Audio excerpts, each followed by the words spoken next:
So we are like discussing about international payments, as this is the chapter which is like like has the content of like international finance. So we were studying international finance. So since there is like in international finance we are dealing with all kinds of foreign exchange concepts related to foreign exchange. So international payments happens to like be an important aspect of this chapter. Why? Because when like exports and imports do happen, then international payments come into picture. Fine. So how the if there is an international transaction or there's an export import happening, export or import, someone is involved in export import business, so they export goods and they have to get payments from abroad, and when they import payments they have when they import goods they have to make payments to their customers. So like in either cases the international payments are happening. So now how we can do the international payments? So we can do the international payments in this following ways. We can do it by wire transfer, that is through a bank it can happen. You have to just approach a bank and ask them for wire transfer services. They would offer you or check in either US dollars or foreign currency. Like you can do a wire transfer. Documentary collection by side draft or time draft, we'll be discussing about this. Open account, consignment, credit card, we can also do the payment through credit card. Counter trade or barter, that means we can send some goods to them and in exchange we can ask them to send some goods. If India sells basmati rice to Iran, they ask for oil, crude oil. They ask Iran to like give or barter the basmati rice with crude oil. Okay, that's what they do. So wire transfer I have explained, and for that the bank will be charging some fees. So you may be having an idea about wire transfer, correct? Hello, hello. Yes, sir. Yeah, so you can Hello. go to the bank and yeah, you have the idea about wire transfers now, right? It's a simple one. You can go to Yes. the bank, you can give them some rupees, which you want to send to United States or other country, and they will this rupees will be converted to US dollars and will be sent to the respective client. If we can also discuss this in details, not a worry. Prepayment may be like you are doing it you are doing an advance payment by a wire transfer, which is a bank to bank transfer. So you give to ICICI Bank and they send to the another bank which is in United States.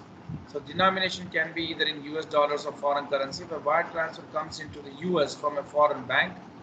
Funds will be transferred through one or more correspondent banks. Yeah, see, there will be a network of banks which will be involved in all these international transactions. If ICICI Bank sends money to some bank in US, it is not happening directly. There will be one bank, correspondent bank. So money from ICICI will be going to the SBI, for example, that's a correspondent bank, and from SBI to the foreign bank. Before, so the money would not be directly going to the destination bank. It will be going through some network or channel of correspondent banks, and they can be one or more than one correspondent bank. So each correspondent bank that handles the wire take a fee out of the wired amount, and if a seller wishes to receive the correct amount due, so they have to deposit more, it seems. That means suppose if I have deposited some money and I am supposed to make $1,000 payment to someone in United States, after deducting all the fees and all, he'll be getting less. Maybe he'll be getting $990. So I shall deposit in such a way that he should get after the deduction of fees, he should get the entire $1,000. Okay. So the when sending the wire net of all correspondent bank fees, the sending bank must determine that what banks the transfer will go through and what fees it will be. They have to mention you, they have to tell you about all the fees, what is charged in between. The sending bank then deducts an adequate amount from the customer's account to cover the amount of the payment and all of the fees. That's what this bank should deduct, and then it should be given to the network banks. The bank then wires the gross amount so that the correct net amount will arrive in the seller's account. Seller's account will also charge a fee to receive the wired funds. So all this is a business, If the funds arrive in the foreign currency, then bank will convert them into US dollars at applicable exchange rate on the spot. Prepayment may also be done by check. Prepayment by check carries more risk than prepayment by wire transfer, because when you send a check, it will be so like we can discuss that. See, when I give a check to a customer, so he has to first deposit that in the bank. He should send it for collection, and there can be a chance of default also. That means maybe there will be no balance in the account and the check would get dishonored. So these kind of things happen. So the check will need to be collected to the seller's bank's international collections process before collected funds will be deposited to seller's account. Okay, so check will need to be collected to the, suppose if I am the seller, I am the one who has exported goods. So first the money should come in my account, then from my account it has to go to the concerned person. Seller's bank and any correspondent bank use the collection for used for collection will charge fees. Yeah, they are not going to do the work at free of cost. A check would take longer to arrive. Wire transfer are like given, they go even much more earlier than the checks. If the check were denominated in a foreign currency, the exchange rate may have changed significantly by the time the collected funds arrive. Yes, because it takes time for the check to encash, or all this process with the check would take more time. Okay, so documentary collections and drafts is another way of making the payment. Documentary collection can be used for ocean shipments. Suppose some shipment is going from Mumbai to Dubai or some other country. So documentary collection can be used for ocean shipments and only for ocean shipments. To use documentary collection as a means to receive payment. So that document would ensure that the payment should be made.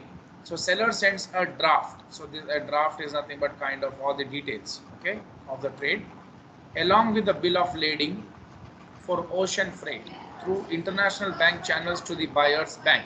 So what it does, buyer is in Dubai and the seller is in India, the exporter. So they send what actually? They send a draft along with bill of lading for ocean freight. Just a second, sir.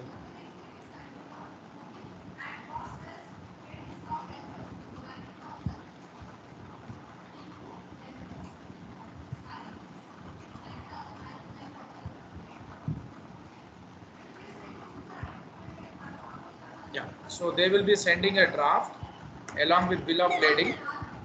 So like there is a ship and this ship will be carrying my goods. So bill of lading is nothing but the list of items what the ship is carrying, list of items which the ship, list of items which I am sending to my customer.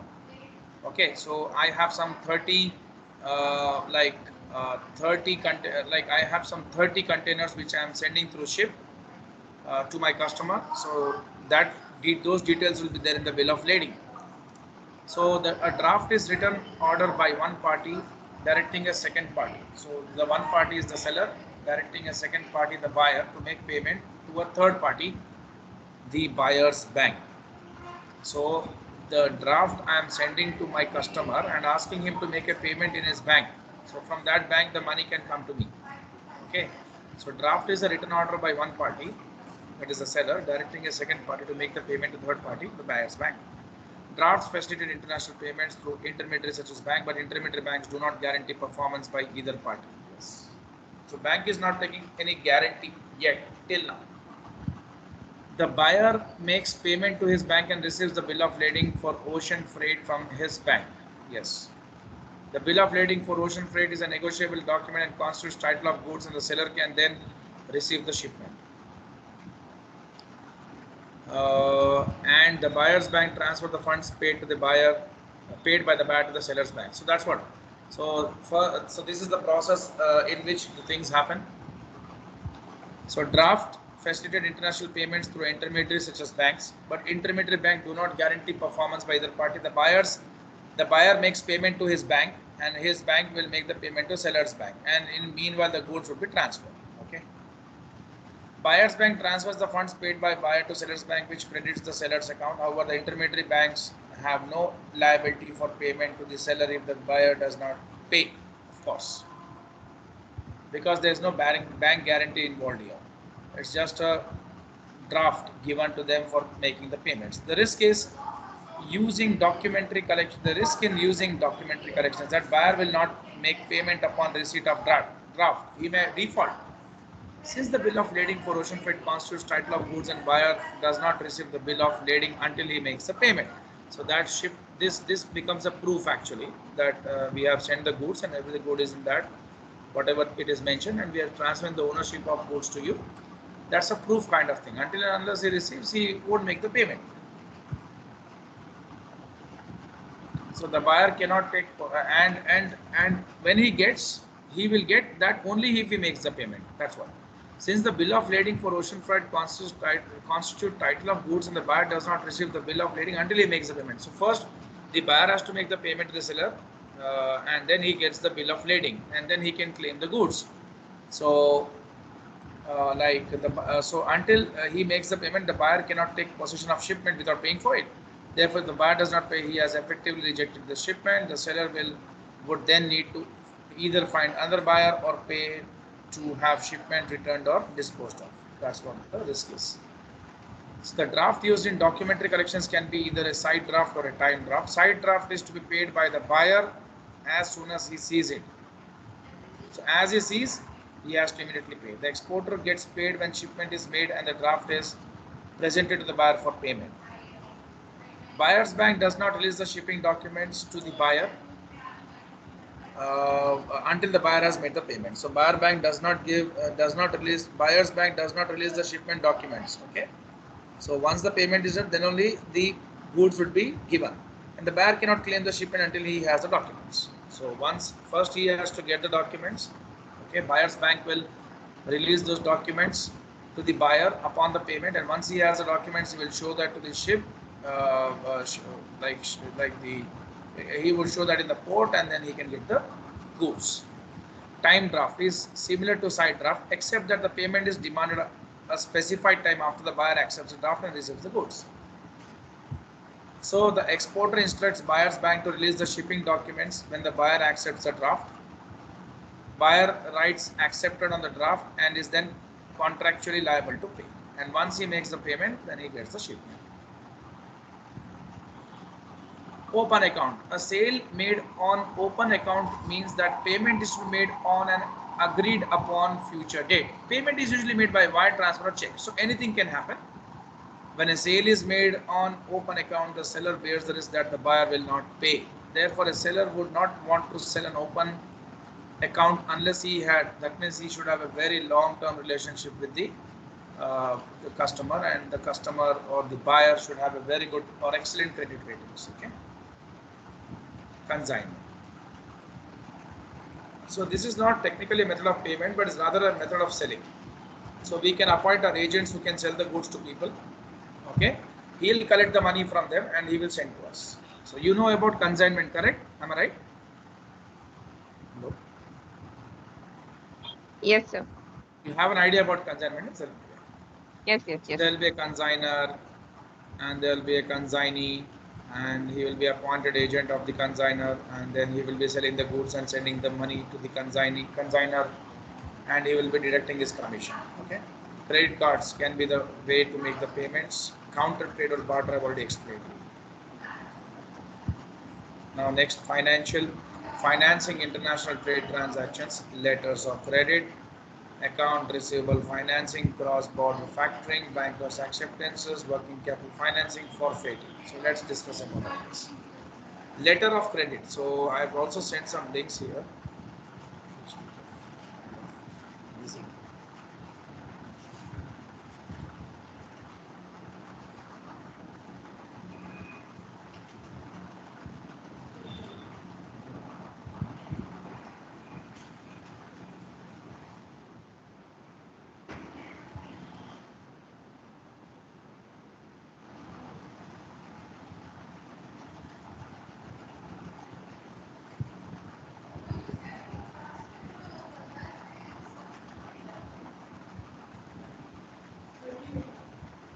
Now, letters of credit.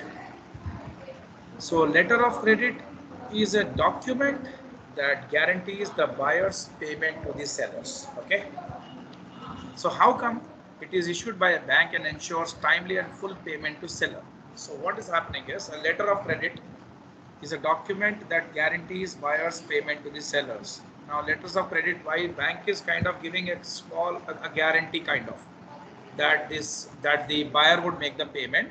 So when bank kind of takes some kind of assurance that the bank gives assurance that the payment would happen, definitely the bank will not give assurance uh,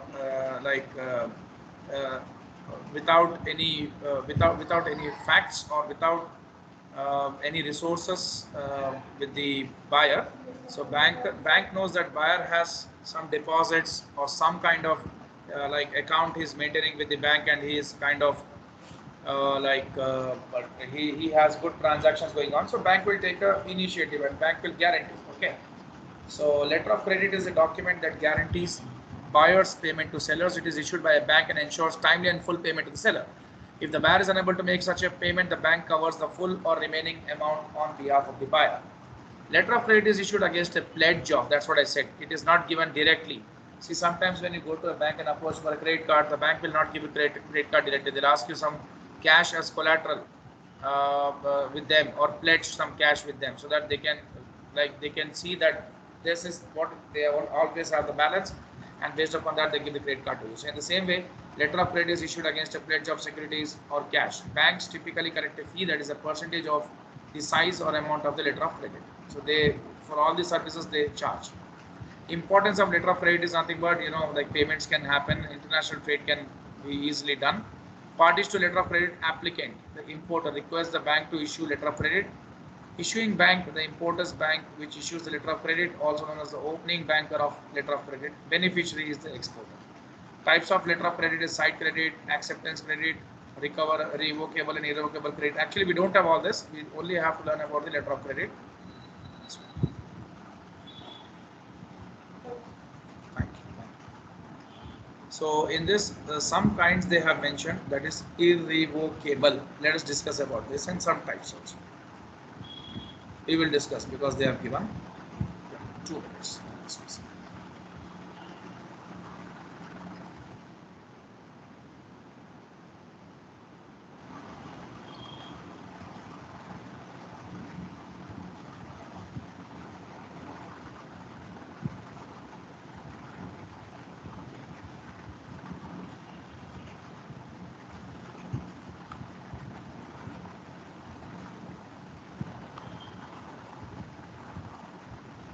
So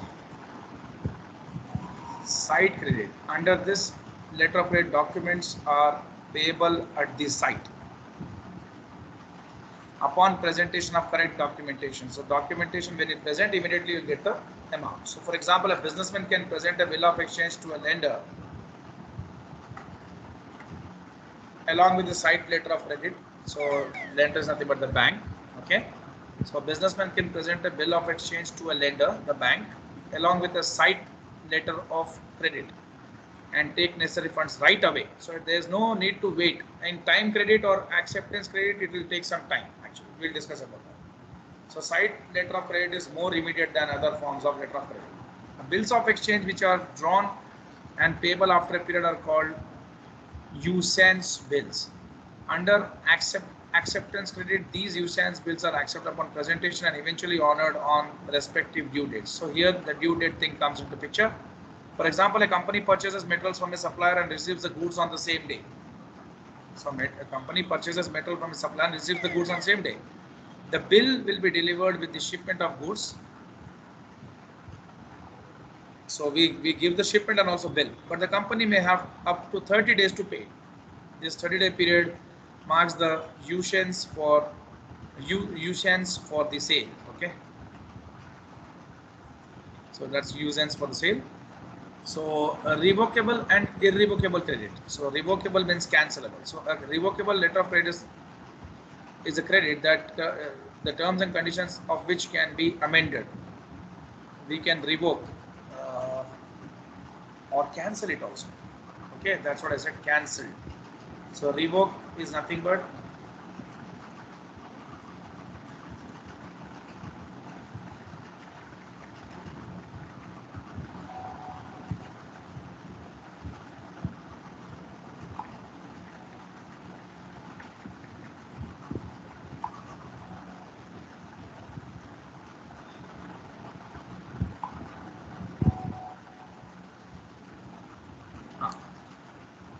So a revocable letter of credit can be cancelled or can be amended by the issuing bank. The cancellation can be done without prior notice to beneficiaries, and irrevocable actually cannot be cancelled. Hence, the opening bank is bound by commitments given in the letter of credit. So, one is cancelable letter of credit, one is non-cancelable. So, once a non-cancelable is issued, bank cannot back off. Confirmed credit. Only irrevocable letter of credit can be confirmed. The revocable can be cancelled anytime, as I said already. Correct? So, I think we have just discussed the points. Next.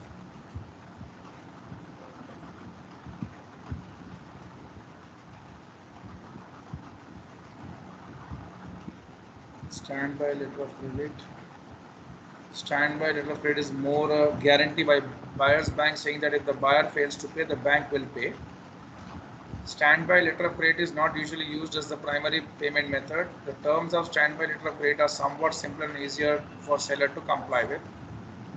Fine, that's what. So banks are issuing the letter of credit by saying the credit worthiness. The letter of credit substitutes the issuing bank's credit worthiness for the buyer's credit worthiness. Yeah. So buyer is taking, the bank is taking the guarantee on behalf of buyer. So that's what that shows, that bank is very much assured about the customer's credit worthiness, and when the bank takes a guarantee, then we can be assured that the payment would come to us. Okay. This was all about the letter of credit. Let's discuss about, we have done about the cite or trim draft, and if something is left over we can discuss, not a problem. Back-to-back credit. In a back-to-back credit, the exporter, the beneficiary, requests his banker to issue a letter of credit in favor of his supplier to procure raw materials. Okay, so the exporter is asking the bank to issue letter of credit in favor of his supplier.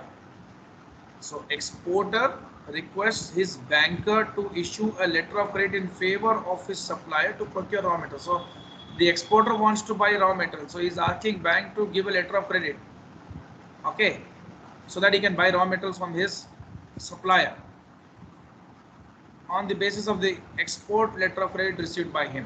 This type of letter of credit is known as back-to-back credit. That means he also got a letter of credit. Based upon that, he's asking his bank to give a letter of credit.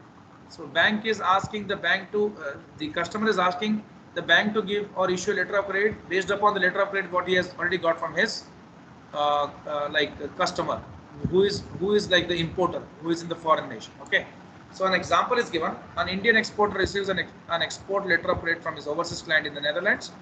Indian exporter approaches his bank with a request to issue a letter of credit in favor of his local supplier of raw materials. The bank issues letter of credit backed by the export letter of credit. So he is using the letter of credit what he has got from his customer as a security to secure one more letter of credit, and with which he can get the supplies from his own supplier. Okay.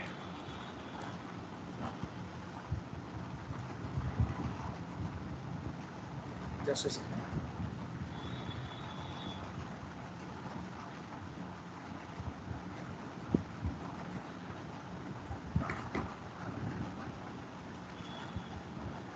Transferable credit. While a letter of credit is not a negotiable instrument, bills of exchange drawn under it are negotiable. So transferable credit is one in which a beneficiary can transfer his rights to third parties. That means if I have to make, suppose there's a bills of exchange. Okay. So letter of credit is not negotiable, but bills of exchange is negotiable. That can be discounted in the bank. That means you can negotiate. It's like you can get a loan on that from the bank. Okay. So a transferable credit is one in which a beneficiary can transfer his rights to third parties. So I can ask my customer to make the payment. Suppose, for example, if my customer is supposed to make payment to me, and there is one more endorsement, the concept of endorsement. So there's one more customer whom I am supposed to pay. So I'll ask my customer to make the payment to that customer. So in that way it happens. Okay.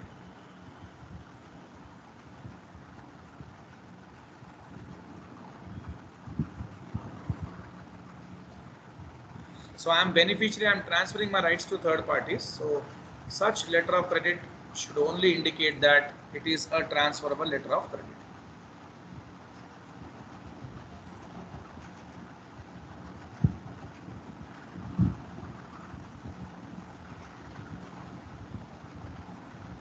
Next is account receivable financing. If an exporter is willing to ship goods to an importer without an assurance of payment, such as a letter of credit or side draft, then the exporter will ship under an open account. Okay, open account is nothing but he can receive the payment through check or wire transfer, anything. See, the exporter is relying on the importer to make payment in future date. The exporter should conduct a credit check on the importer's creditworthiness before extending credit.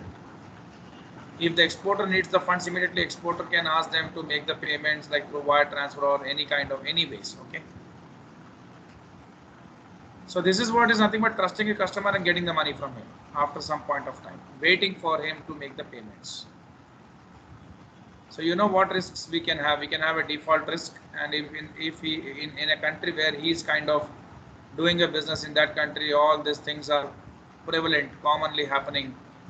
War, strikes, riots, any kind of things. So there's a lot of problem, like and the businesses and the service sector will be affected.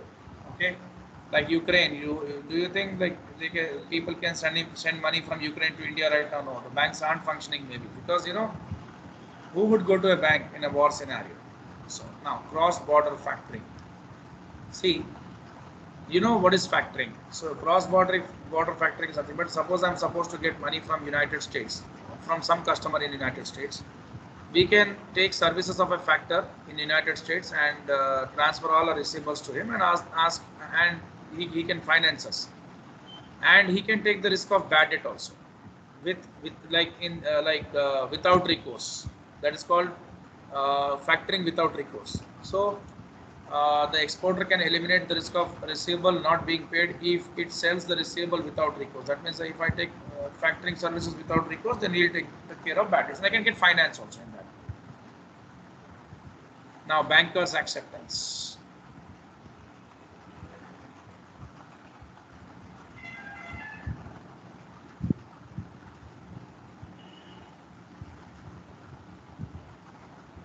Bankers' acceptance is a financial instrument that the bank guarantees. It's like a letter of credit only.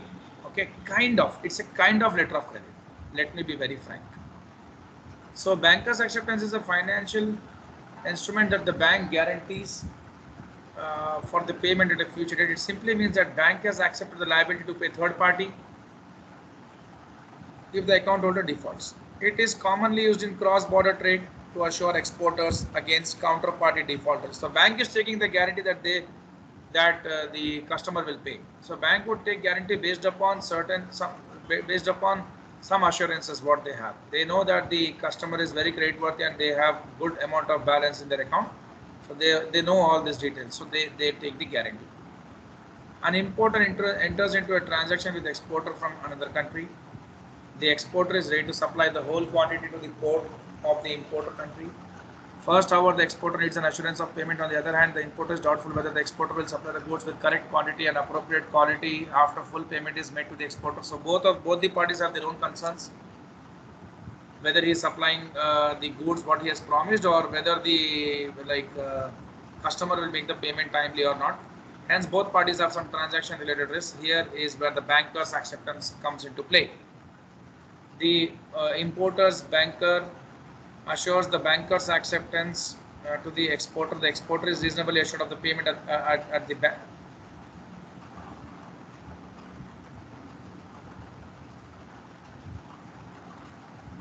As the bank guarantees it.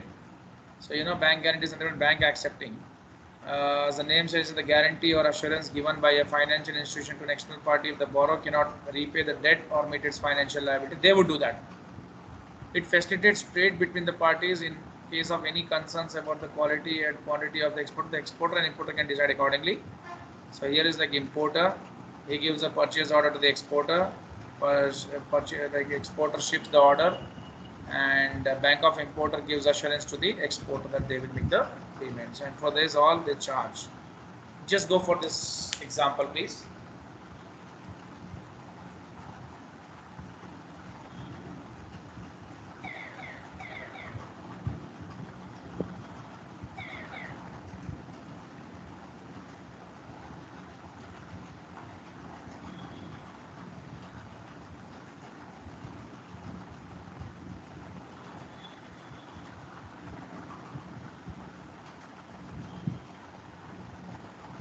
Once done, please tell me.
Zarina done?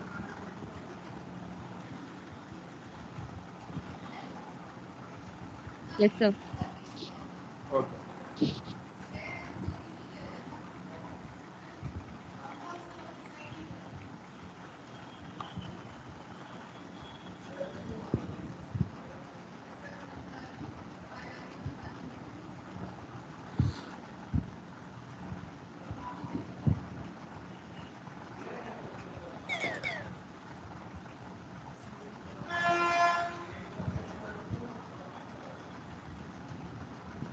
Then comes the working capital financing. Both importers and exporters may make use of working capital financing. For the importer, the loan finances the working capital cycle that include purchase of inventory, purchase of sale of inventory and creation. So they can take working capital also, like the OD or something, and make the payments, or forfeiting through bills of exchange also. So forfeiting is a financing of medium term capital goods sold internationally. So it's a financing of some goods which are sold internationally. Forfeiting refers to the purchase of financial obligations such as bills of exchange without recourse to the exporter. So forfeiting is like a factoring only. It refers to purchase of, so someone is going to purchase the bills of exchange, purchase of financial obligations such as this without recourse to the exporter. The importer issues a promissory note in favor of exporter for a period of 3 to 7 years. The exporter then sells the note. So what happens here? See, it happens in this way. The importer, the one who is buying the goods, issues a promissory note in favor of exporter for a period of 3 to 7 years. Exporter then sells the note without recourse to the forfeiting bank. They will buy this negotiable instrument. Okay. So they'll finance it. They'll finance them. Okay. Forfeiting is similar to factoring in that the forfeiter is responsible for collecting from the importer or the buyer. The forfeiting bank must assess the creditworthiness of the importer because it is in effect extending to the importer a medium-term loan. So when what happens, see, as we have discussed, importer issues. So this is importer. He issues a promissory note in favor of exporter for 3 to 7 years. Exporter then sells the note without recourse to forfeiting bank. So this bank buys this promissory note. So forfeiting bank is like factor only. They will be collecting the money from importer. They will see the creditworthiness of the importer, and because they are buying the promissory note and they're giving the money to exporter, okay, like a medium-term loan. So forfeit transactions generally require a bank guarantee or a letter of credit to be issued to the importer's bank by the importer's bank for the term of transaction to serve as a secondary payment source. So this importer's bank should also give that. letter of credit or bank guarantee that he will make the payment. It's a secondary like repayment source. If he doesn't make, then the bank will make. So forfeiting bank places a lot of reliance on bank guarantee letter credit as a secondary repayment source because financial information is usually difficult to obtain from the foreign buyer.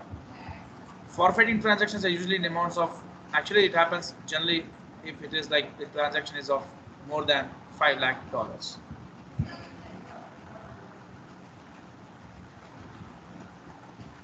So we are done with this chapter, Zarina. So tomorrow be ready. We will start this chapter. No, tomorrow I'm starting standard costing and variance analysis. Okay, from part 1. Be ready. Thank you. Okay. Okay, Zarina. Be ready for the same time.